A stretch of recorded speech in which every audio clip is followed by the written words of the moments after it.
கர்த்தருடைய பரிசுத்த நாமத்திற்கு ஸ்தோத்திரம். இன்னைக்கு நம்ம ஏசாயா 13வது அதிகாரம் 5வது வசனத்தை தியானிக்க இருக்கிறோம். ஏசாயா 13:5 ஜெபத்தோடு இந்த செய்திகளை கடந்து சொல்லும். தோத்திரம் இயேசுநாதா, தோத்திரம் இயேசுநாதா, உமக்கென்றும் தோத்திரம் இயேசுநாதா, தோத்திரம் இயேசுநாதா, உமக்கென்றும் தோத்திரம் இயேசுநாதா, தோத்திரம் செய்கிறோம் நின்னடியார் திரு நாமத்தினாதரவேல், தோத்திரம் செய்கிறோம் நின்னடியார் திரு நாமத்தினாதரவேல். இன்றை தீன மாதிலாம் ஒருமித்து கூட நிம் நாமத்தினால், இன்றை தீன மாதிலாம் ஒருமித்து கூட உம் நாமத்தினால், தந்தனின் கருவை காய் அமக்கென்றும் தோத்திரம் தோத்திரமே, தந்தனின் கிருவை காய் உமக்கென்றும் தோத்திரம் தோத்திரமே. நின்னுதிரமாதினால் திறந்த நின் ஜீவ புது பலியாம், நின்னுதிரமாதினால் திறந்த நின் ஜீவ புது பலியாம். நின்னடியார்க்கு பிதாவின் சன்னதி செரவுமே சன்னதம், நின்னடியார்க்கு பிதாவின் சன்னதி செரவுமே சன்னதம். இத்தனை மகத்துவமுள்ள பதவியே புது காலம் எங்களுக்கு, இத்தனை மகத்துவமுள்ள பதவியே புது காலம் எங்களுக்கு. எத்தனை தயவு நின் கிருபை எத்தனை ஆச்சரியம், எத்தனை தயவு நின் கிருபை எத்தனை ஆச்சரியம். வானர் தூதர் சேனைகள் மனோகர கீதங்களால் எப்போதும், வானர் தூதர் சேனைகள் மனோகர கீதங்களால் எப்போதும். ஓய்வின்றி பாடி துதிக்க பெறும் மன்னவனே உமக்கு, ஓய்வின்றி பாடி துதிக்க பெறும் மன்னவனே உமக்கு. இத்தனை நீரல்லால் எங்களுக்கு பரலோகில் யாருண்டு ஜீவனாதா, நீரல்லால் எங்களுக்கு பரலோகில் யாருண்டு ஜீவனாதா. நீரே ஆன்றி ஈகத்தில் வேறொரு தேற்றமில்லை பரனே. இயேசுவின் நாமத்தினாலே ஜெபங்கள் பிதாவே, ஆமென். கர்த்தருடைய பரிசுத்த நாமத்திற்கு ஸ்தோத்திரம். டேனியல் ராஜேஷ் பிரைஸ்லார், லீலா அம்மாள் பிரைஸ்லார், நாகரத்னம் அம்மாள் பிரைஸ்லார், கவிதா சிஸ்டர் பிரைஸ்லார். வாசிப்போம். ஏசாயா 13வது அதிகாரம் 5வது வசனத்தை தியானிக்க இருக்கிறோம். 13:5. கர்த்தர் வருகிறார், அவருடைய கோபத்தின் ஆயுதங்களும் தேசத்தை எல்லாம் அழிக்க வானங்கள் வீழத்தக்க கடையாந்தர தேசத்திலிருந்து வருகிறது. ரைட், இதுல வருகிறது கம் அப், முதல் வருகிறது வருகிறார், கம் அப். வருகிறாங்கிறதுக்கு அல்லாஹ், அல்லாஹ் ஏ பாருங்க, ஏ மேல ஒரு கோடு போட்டுங்க, ALAH அல்லாஹ், ஏ நீட்டு வாசிங்க, அல்லாஹ் வருகிறார், கம் அப், ஏ மேல கோடு அல்லாஹ், அல்லாஹ். இந்த என்ன ஒரு அர்த்தம் அப்படின்னு கேட்டீங்கன்னா, அசன்ட் மூமெண்ட். ஒரு மலை இருக்குது, அது அசையாம இருக்கு, ஆனா அதன் மேல இருந்து ஒரு பறவை உட்கார்ந்து அப்படி சரண மேல போகும். அசன்ட் மூமெண்ட். அப்ப இந்த அல்லாஹ்ங்கிற வார்த்தைக்கு ஒரு பேசிக் ஒன்று என்ன இருக்கணும் அப்படின்னா, மூமெண்ட், அசைவு இருக்கணும். அசைவு இல்லைன்னா அது அல்லாஹ் கிடையாது. இதான் ரொம்ப தெளிவாக இதை எழுதியிருக்கிறார். அல்லாஹ்ங்கிறதுக்கு அசைவு தேவை. அதாவது அது எப்படி இருக்கணும் அப்படின்னு கேட்டீங்கன்னா, லோல இருந்து மேல போகணும், ஒரு கீழே விழுகிறது கிடையாது, அது வீழ்ச்சி, டவுன், மேல போகும். அல்லாஹ் மேல போக வேண்டியிருக்கு. முதல் முறையாக வேதத்துல இந்த அல்லாஹ் எங்க வருது அப்படின்னு நீங்க கேட்டீங்கன்னா ஆதியாகமம் 2வது அதிகாரம் 6வது வசனத்துல 2:6 அப்பொழுது மூடு பனி பூமியிலிருந்து எழும்பி, மூடு பனி பூமியிலிருந்து அல்லாஹ் மேலே எழும்பி பூமியெல்லாம் நினைத்தது. இது அல்லாஹ்ங்கிற ரைஸ் அப். இந்த ரைஸ் அப் ஏசாயால 14வது அதிகாரம் 13வது வசனத்தை பாருங்க. 14, 13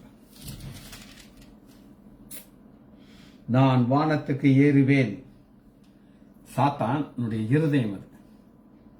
நான் வானத்துக்கு ஏறுவேன் சொன்னனால ஆண்டவனை அடிச்சு கீழே தள்ளிவிட்டார். இது காமனாக எங்க யூஸ் பண்ணுவாங்க அடுத்து, அதாவது எல்லாமே ஒரே வார்த்தை கிடையாது, பல வகையான அர்த்தங்கள் இருக்குன்னு சொல்லி அந்த ஆத்தர் இருக்கிறார்.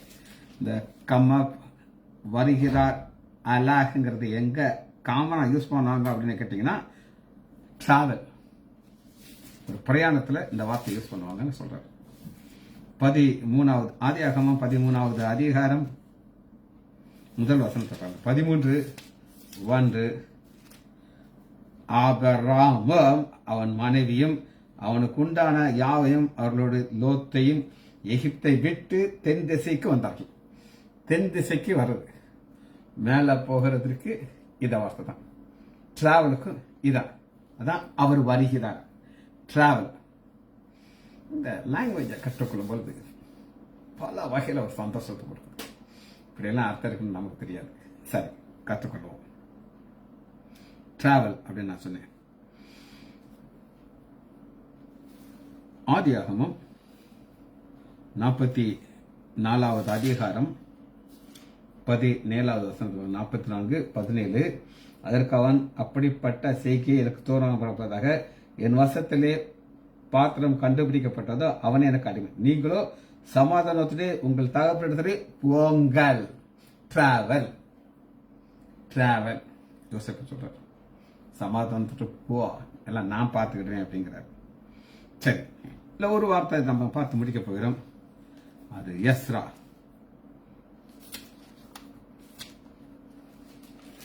இரண்டாவது அதிகாரம்.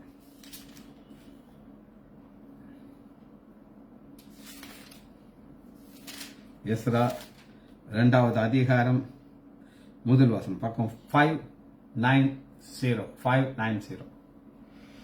பாபிலோன் ராஜாவாகிய நேபுகாத்நேச்சார் பாபிலோனுக்கு கொண்டு போனவர்களை சிறையிருப்பிலிருந்து எருசலேமுக்கு யூதாவுக்கும் தங்கள் பட்டணத்துக்கும் வந்த லிஸ்ட். டிராவல் நான் சொன்னேன் பாத்தீங்களா, இது சிறையிருப்பிலிருந்து வராங்க சொல்றேன். சரி, 2வது பக்கம் ஒரு அடுத்த வார்த்தையை பார்க்கிறோம். 13வது அதிகாரம் 5வது வசனத்துல கர்த்தர் வருகிறார், அவர் கோபத்தின் ஆயுதங்கள்லாம் தேசத்தின் எல்லாம் அழிக்க வானங்களிலிருந்து கடையாந்திர தேசத்தில். இந்த கடையாந்திரங்கிற ஒரு சுத்த தமிழுடைய அர்த்தம் என்னன்னா எண்ட், முடிவு, லாஸ்ட் பார்ட்ல இருந்து. இதுக்கு எப்பீஸ், இப்பீஸ், எண்ட், APES, இப்பீஸ், ஹிப்பி கிடையாது, இப்பீஸ், எண்ட், கடையாந்திரம், லாஸ்ட், கடைசில இருந்து எடுத்துவாங்க இவங்க வருவாங்க. கேட்டாலும் அர்த்தம் இருக்குன்னா எண்ட். ஒன்லினா பக்கத்தில் உள்ளவங்க கிடையாது, தூரத்தில் உள்ளவங்க கிடையாது, ஒன்லி அவங்க மாத்திரம் இந்த வார்த்தையை யூஸ் பண்றாங்க. இதை நம்ம புரிந்து கொள்வதற்கு நீதிமொழிகள் எடுத்துக்கொள்ளுங்க. 30வது அதிகாரம் 4வது வசனத்துல கடையாந்திரத்தை பல வகையில் ஆவியானவர் எழுதி வச்சிருக்கார். இதே வார்த்தை தான் எண்ட், கடையாந்திரம், இப்பீஸ். 4வது 30:4 வானத்தின் ஏரி. இந்த வானத்திற்கு அந்த அந்த எண்டை பாத்தீங்களா, அதுக்கு மேல கிடையாது. வானத்திலிருந்து ஏறி இருக்கிறவர் யார்? காற்றை தமது கையினாலே அடைக்கிருக்கிறவர் யார்? தண்ணீரை வஸ்திரங்களால கட்டி இருக்கிறது யார்? பூமியின் எல்கை எல்லாம். இந்த எல்கையை தான் நம்ம அங்க பார்க்கணும். பூமி எல்கை எண்ட் ஸ்தாபித்தது யார்? இதெல்லாம் ஆண்டவர் கேட்கிற கேள்விகள் உறுதியாக பதில் சொல்ல முடியாது. சங்கீதம் 30வது அதிகாரம்.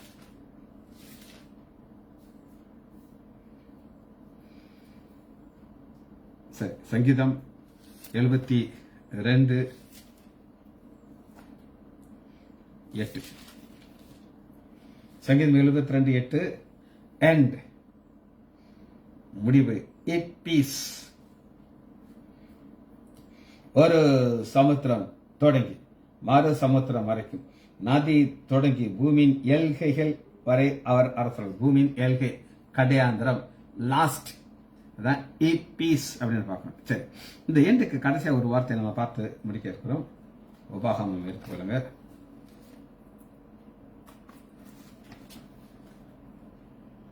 முப்பத்தி 33வது அதிகாரம். உபாகமம் 33:17 பார்ப்போம்.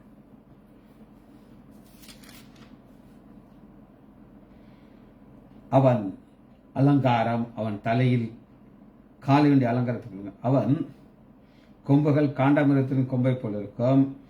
அவைகளாலே ஜனங்களை ஏகமாக தேசத்தின் கடையாந்தரங்கள் மட்டும் முட்டி துரத்துவான். இன்று வர திருத்துவாங்கிறத நான் பார்க்குறேன். ஏண்டுங்கிறது இ பீஸ். சரி, அடுத்த வார்த்தை என்னன்றதை நம்ம பார்த்துட்டு ஏசாயா 13வது அதிகாரம் 5வது வசனத்தை தியானிக்கிறோம். நம்ம கர்த்தர் வருகிறார், அவருடைய கோபத்தினாலாம் அளிக்க வானங்கள் தேசத்தின்லாம் வானங்கள் விழத்தக்கதாக கடையாந்திரம். சரி, ஹெவன்ஸ் அப்படின்னு சொல்லி இங்கிலீஷ்ல இருக்கும். இதுக்கு எபிரேய மொழியில் என்ன இருக்குன்னா சமயிம். சமயிம் தான் ஹீப்ரு வார்த்தை. சமயிம், SAM, சமயிம், YIM, சமயிம், சமயிம், ஹெவன்ஸ். அவர் எங்க இருந்து வர்றாரா? வானத்திலிருந்து அவர் இறங்கி வருகிறார். இதுக்கு இங்கிலீஷ் டிரான்ஸ்லேஷன்ல ஸ்கை அப்படின்னு இருக்கு. இந்த ஸ்கை வானங்கிறத உபாகமம்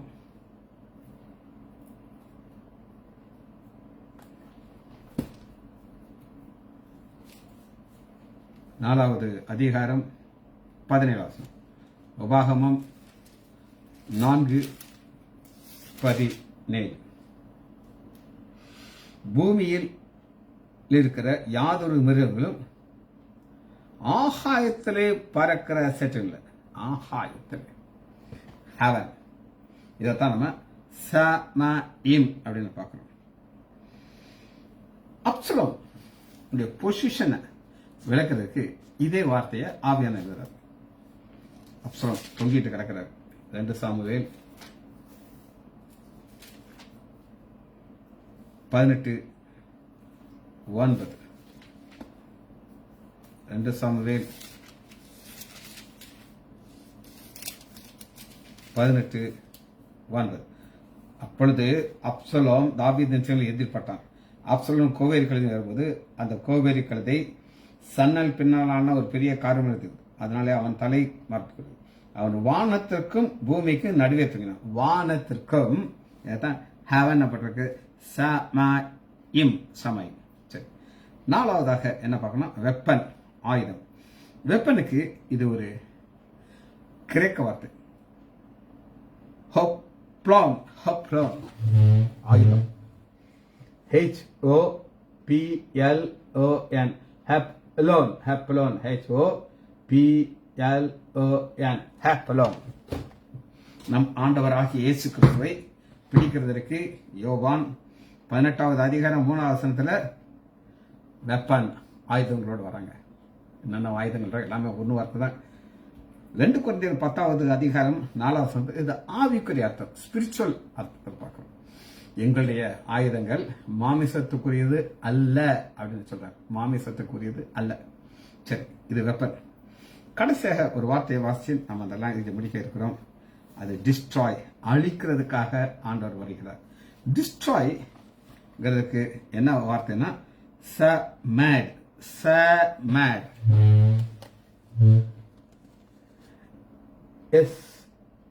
SAMAD, சமேட், SAMAD, சமேட், டிஸ்ட்ராய், அழிக்கிறது.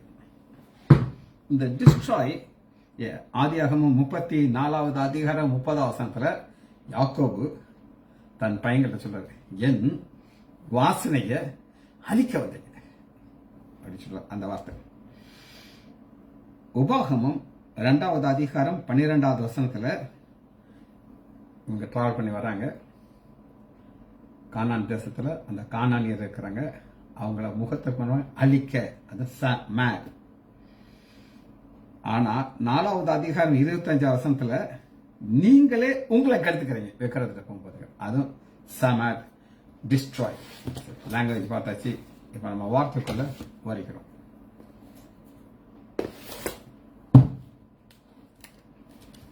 பதிமூணாவது அதிகாரம் 5வது வசனம், கர்த்தர் வருகிறார். வசனத்தை உங்களுக்கு வாசிக்கிறேன். எஸ்ஐயா 13வது அதிகாரம் 5வது வசனத்துல கர்த்தர் வருகிறார். வருகிறார் எங்கே இருந்து வருகிறார், எதற்காக வருகிறார்? இது கொஸ்டின். பதில பார்க்க வருகிறாரா? வருகிறார். அதே 13வது அதிகாரத்தை ஆன்சர் இருக்கு. 13வது அதிகாரம் 17வது வசனத்துல, இதோ நான் அவர்களுக்கு விரோதமாக மேதியரை எழுப்புவேன், அவர்கள் வெள்ளியை மதியாமலும் பொன்னின் மேல் பிரியப்படாமலும். மேதியர், இந்த மேதியர்களுடைய கேரக்டர், பொண்ணு வெளியெல்லாம் அவங்களுக்கு தேவையில்லை. ஒரு இரட்டை கொலை அப்படின்னு ஒரு கொலையில ஒரு இன்கம் டாக்ஸ் ஆபீசரும் அவர் மனைவியும் கொண்டுட்டாங்க. என்னுடைய கெட்ட நேரம், அவர் எங்க ஆஸ்பத்திரியில் என்னைய பார்க்க வந்துட்டு போறாரு, டெத் ஆயிட்டாங்க. அடுத்த நாள் என்னைய அந்த ஸ்பாட்டுக்கு கூட்டிட்டு போனாங்க. அந்த கட்டில் அந்த அம்மாவுடைய நகையெல்லாம் வச்சிருக்காங்க. ஒரு நகை கடையை வச்சிடலாம், அவன் அதுக்கு ஒரு நகையை கூட தொடலை, ஒரு பொட்டு கோல்டை கூட தொடலை. அப்போ அவங்க மண்டை சொத்துது. அப்போ அவங்க வெள்ளியையும் பொண்ணையும் அவன் மதிக்கலை. அது மேதியர் தான். இந்த மேதியருடைய பொக்கிஷம் என்ன அப்படின்னு கேட்டீங்கன்னா, எஸ்தர் 1வது அதிகாரம் பக்கம் 6 to 4 6 to 4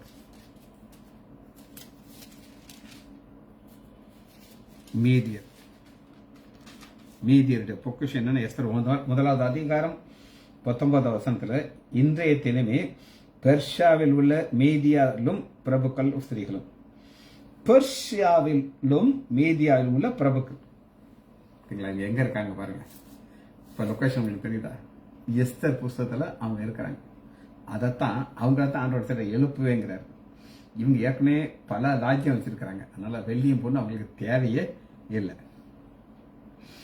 இந்த மீதியர் அடுத்த இவங்களை நீங்க எங்க பார்க்கலாம் அப்படின்னு கேட்டீங்கன்னா, எடுத்துக்கொள்ளலாம், தானியல் எடுத்துக்கோங்க. அதுவரை இவங்க அட்ரஸே இல்லை, திடீர்னு அவங்களை எழுப்பி கொண்டு வருகிறார். தானியல் 5வது அதிகாரம் 31 வசனம். தானியல் 5:31. அன்றைய தினம் ராத்திரியிலே கல்தே ராஜாவாகிய பெல்தாசார் கொலை செய்யப்பட்டான். மேதியனாகிய தரியு தன்னுடைய 62வது வயதிலே ராஜன். 62 வயசுல ரிட்டையர்ட் ஆக வேண்டிய வயசு. ஆனா இவன் ஆண்டவர் எழுப்புறாரு. எழுப்பி அவர் நோக்கத்தை நிறைவேற்றது அவன் கொண்டாடுறாரு. மேதியனை எழுப்புறாரு. அந்த மேதியனை எழுப்புறதுக்கு ஆண்டவர் வருகிறார். எதுக்காக வருகிறார்? இந்த மேதியனை எழுப்புறது. 6வது அதிகாரம் 8வது வசனம். இப்ப மேதியுடைய ஆட்சி வந்துருச்சு தானியேல் வந்த காலத்துல. அதனால் இப்பொழுதும் ராஜாவே, மேதியருக்கும் பெர்ஷியருக்கும் இருக்கிற மாறாத பிரமாணத்தின்படி கையெழுத்து போட்டாச்சா, ராஜாவை சொல்ல மாத்தே. இது அவங்களுடைய ரூல்ஸ் அண்ட் ரெகுலேஷன். இந்த ரூல் படி 6வது அதிகாரம் 8வது வசனத்துல பாருங்க, மாறாத பிரமாணத்தின்படி தானியேல் சிங்ககுகையில போட்டாச்சு. ரைட். இப்ப தேவன் இவனை அழைக்கிறார். தேவன் இவனை அழைக்கிறார்ங்கிற காரியத்தை நாம் இன்னும் புரிந்து கொள்வதற்கு எரேமியா எடுத்துக்கணும். எரேமியா 25வது அதிகாரம் இந்த மேதியரை அழைக்கிறாரு எரேமியா. 25:25. சிம்ரியில் உள்ள எல்லா ராஜாக்களும், ஏலியமுடைய எல்லா ராஜாக்களும், மேதியனுடைய எல்லா ராஜாக்கள், வடக்கு எல்லா ராஜாக்களையும் ஒரு காம்பினேஷன் போட்டு அழைக்கிறார். சிங்கிளா கிடையாது. முதல் சிங்கிள் நாம காமிச்சவங்களுக்கு ஆனால் எரேமியா சொல்றாரு, தனியாக வரமாட்டாரு. இத்தனை பேர் தான் ஆண்டவர் அழைத்து கொண்டு வருகிறார். எரேமியா மூலமா நம்ம கற்றுக்கொள்ளணும். எப்படி வருகிறார்? 29வது வசனத்தில் நீங்க பாத்தீங்கன்னா, இதோ தீங்கை கட்டளையிட என் நாமம் தரிக்கப்பட்ட நகரத்திலே தூங்கும்பொழுது நீங்கள் எப்படி தப்புவீர்கள்? தப்ப முடியாத ஒரு பட்டயத்தை நான் தீங்கு. எரேமியா வசனம் தீங்கு தான் கான்செப்ட். அந்த தீங்கு செய்யறதுக்கு அவர் மனசுல வச்சுட்டாரு. ஆனா நீ மாறிட்டா நானும் மாறுவேங்கிறாரு. ஆனா அந்த தீங்கை நிறைவேற்றுவதற்கு ஆண்டவர் ஒரு கூட்டத்தை கூட்டிட்டு வருகிறார். இங்க ஒரு ஆவியை ஆண்டவர் எழுப்புகிறார்.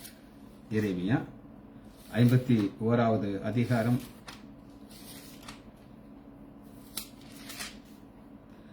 51வது அதிகாரம்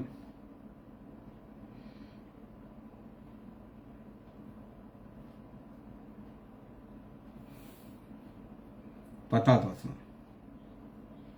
51:10. கர்த்தர் தம்முடைய நீதியை வெளிப்படுத்தினார். தமது தேவனாகிய கர்த்தர் செயலை சீயோனிலே கேட்போம் வாருங்கள். அப்ப அவர் என்ன செய்யறாரு அப்படின்னு கேட்டீங்கன்னா, 11வது வசனத்தை நான் வாசிக்கிறேன். அம்புகளை துளக்குங்கள், கேடங்களை நன்றாக செப்பங்கள். வெப்பன் அவங்களுக்கு சொன்ன அந்த வெப்பன்லாம் இதுக்குள்ள வருது. இதோ கர்த்தர் பழிவாங்கும் நாள், மேதியனுடைய ராஜாவின் ஆவியை எழுப்பினார். 51:11 மேதியுடைய ஆவியை ஆண்டவர் எழுப்புகிறார். அவன் சும்மா இருந்தான். எழுப்பி இல்லை, அவனுக்கு ஒரு வேலை இருக்கு, நான் வருவேன், நீ வரணும். எழுப்பி தான் இந்த இன்ஸ்ட்ருமெண்டோட தான் யுத்தத்துக்கு அவன் வருகிறார்கள். இது கோபத்தின் ஆயுதம். இந்த லிஸ்ட் கோபத்தின் ஆயுதம். வாசிப்போமா? எரேமியா 51:16. அவர் சப்தமிழிகளே திரளான தண்ணீர் வானத்தில் உண்டாகுது. அவர் பூமியின் எல்கையிலிருந்து மேகங்கள் எழும்ப பண்ணி மலையோடு மின்னல்களை உண்டாக்கி காற்றை தமது பண்டகசாலிருந்து ஏவி விடுகிறார். கூடோன்ல இருந்து காற்று. எதுக்காக நம்ம டீட்டெயிலா வாசிக்கிறோம் அப்படின்னு கேட்டாங்கன்னா, கர்த்தர் வரும்போது சும்மா வர மாட்டார். இவ்வளவு காரியங்களை செய்து கொண்டே தான் இருக்கிறார். கர்த்தர் வருகிறார். 18வது வசனம். அவைகள் விசாரிப்பின் நாளிலே ஜட்ஜ்மெண்ட். இந்த ஜட்ஜ்மெண்ட் ஒரு நாள் வச்சிருக்கிறார். அன்னைக்கு செய்யக்கூடிய காரியத்துல இவைகள் எல்லாம் உள்ள உட்கார்ந்துட்டு இருக்கு. 51வது அதிகாரம் 21வது வசனத்தை வாசிக்கலாம். உன்னை கொண்டு நீ எனக்கு தண்டாயுதமும் அஸ்திபாரமும் 20. நான் உன்னை கொண்டு ராஜாக்களை நொறுக்குவேன். மேதியர் கொண்டு இந்த ஆவியை எழுப்பி உன்னை கொண்டு இதெல்லாம் நான் செய்ய போறேன்ட்டு தெளிவாக சொல்லிட்டார்.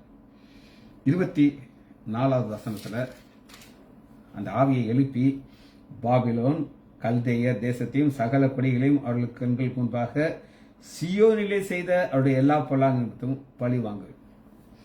ஆண்டவர் சியோனை ரொம்ப ரொம்ப ரொம்ப நேசிப்பார்.